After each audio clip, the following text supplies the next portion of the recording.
एक वस्तु का जो क्रय मूल्य है वो और अंकित मूल्य है क्रमशः 720 और 900 रुपये है।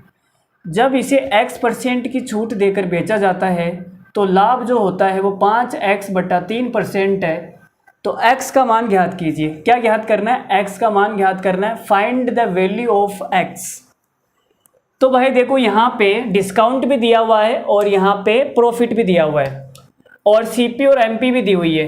तो अभी अभी मैंने एक फॉर्मूला आपको बताया था, अगर आपको याद है तो मैंने कहा था भाई सीपी, चलो यहाँ पे बता देता हूँ। देखो सीपी और एमपी का जो अनुपात होता है वो होता है 100 माइनस डिस्काउंट परसेंट बटा 100 प्लस प्रॉफिट परसेंट।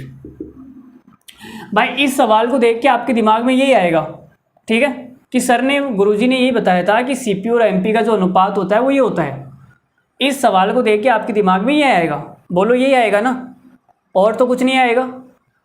अब मेरे दिमाग में तो कुछ और भी आ सकता है, लेकिन आपके दिमाग में केवल यही आएगा क्योंकि मैंने आपको यही पढ़ाया।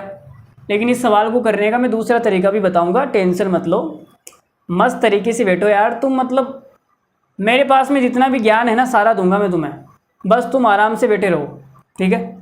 अगर कहीं नौकरी नहीं लगी ना तो मैथ पढ़ा के 30-40 हज़ार रुपये कमा लोगे महीने के, कोई टेंशन नहीं है।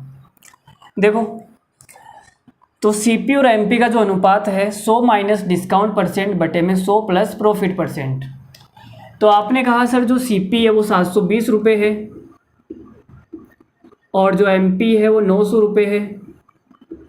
100 माइनस डिस्काउंट करूँगा, डिस्काउंट कितना है x, डिस्काउंट x% है ना, और 100 प्लस प्रॉफिट परसेंट, प्रॉफिट कितना है 5x/3।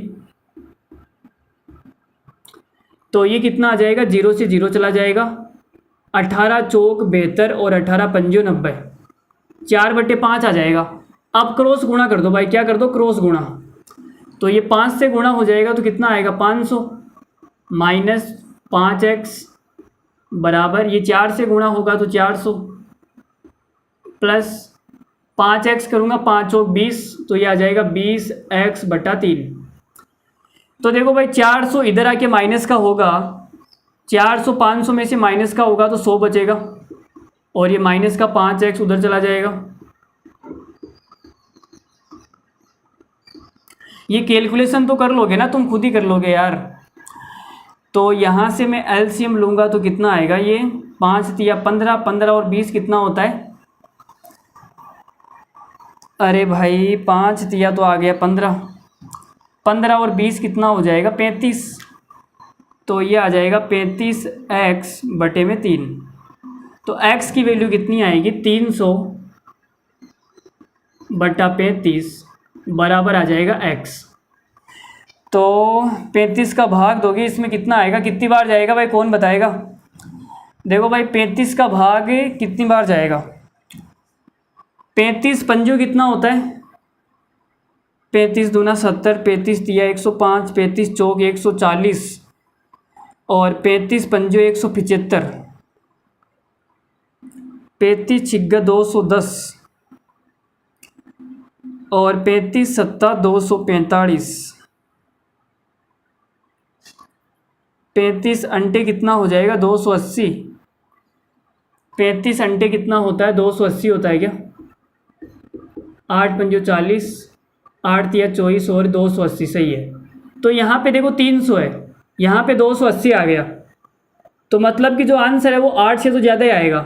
लगभग जो भाग जाएगा वो 8 बार तो जाएगा ही जाएगा, 8 पॉइंट कुछ आएगा, 8 पॉइंट कुछ आएगा। और 8 में केवल एक ही ऑप्शन है ये वाला, 8 पॉइंट कुछ आएगा, मतलब हमारा जो आंसर है वो यही आएगा। यहाँ पे 5 5 है, यहाँ पे 7 है, 8 का केवल एक ही ऑप्शन है, तो हमारा जो आंसर है वो कितना आ जाएगा 8 सही 4/7। या फिर 5 से काट लो इसको, 5 से काटेंगे तो कितनी बार कट जाएगा 60/7, तो 7 का भाग देंगे कितनी बार आ जाएगा 8 7 56 और ये 4/7। ऐसे भी कर सकते हो। तो हमारा सवाल का आंसर कितना आ गया 8 सही 4/7। अब देखो हमने इतना लंबा किया, इतना बेकार सा किया है, कोई मतलब नहीं है बिल्कुल भी। कहीं कहीं पर ये जो सूत्र होता है, कहीं कहीं पर ये जो ये काम की चीज़ होती है, कहीं कहीं पर लेकिन कहीं कहीं पर ये भी बेकार हो जाती है। मैं आपसे बार बार बोलता हूँ, एक सवाल को करने के 1000 तरीके होते हैं, बस फ़र्क इतना सा है कि हमें 2-3 तरीके पता होते हैं, बाकी के 995 तरीके नहीं पता होते। आप चाहो तो उनको बैठ के खोज सकते हैं, ठीक है। तो भाई इस सवाल को करने का दूसरा तरीका मैं बताता हूँ, वो शायद शॉर्ट पड़ जाएगा, मुझे लग रहा है ये तो बेकार सा लंबा हो गया थोड़ा सा।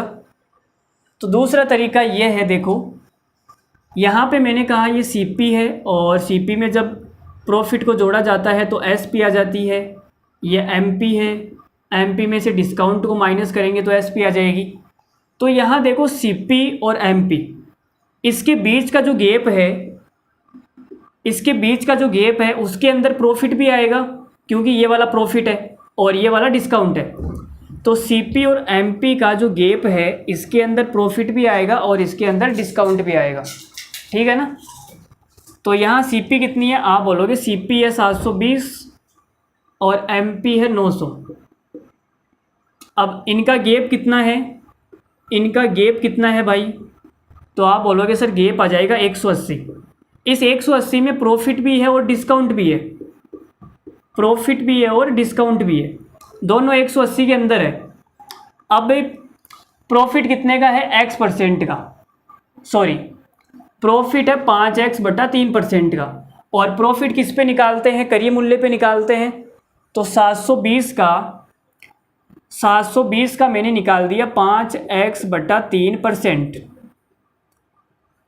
तो 720 का मैं निकाल के बता देता हूँ आपको, 5x/3% हटाऊँगा 2 जीरो आ जाएगा, 0 से 0 गया, 5 से कटेगा ये 6 बार, 6 से कटेगा 12 बार, 12x। तो ये कितना आएगा 12x, प्रॉफिट कितना आ गया 12x, ठीक है। और डिस्काउंट है x% का, डिस्काउंट अंकित मूल्य पे दिया जाता है, तो ये कितना आएगा 9x। तो डिस्काउंट आ गया मेरा 9x, और प्रॉफिट और डिस्काउंट दोनों को जोड़ने पे टोटल कितना आएगा 180 आएगा। तो आप बोलोगे 12 और 9 कितना हो गया, ये 21x बराबर 180। तो x बराबर कितना आ जाएगा 180 बटे के अंदर 21, 3 से काट दो, 3 से काटोगे तो ये 60/7 आ जाएगा।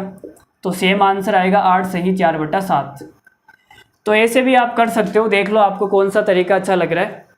ये तो यहाँ पे x आ गया, नहीं तो सवाल बहुत बढ़िया सवाल था ये। अगर ये x नहीं आता, कुछ और पूछता, तो सवाल बहुत बढ़िया था। ऐसे भी आप अप्रोच कर सकते हो, ऐसे भी कर सकते हो, आपकी मर्जी है। तो चलो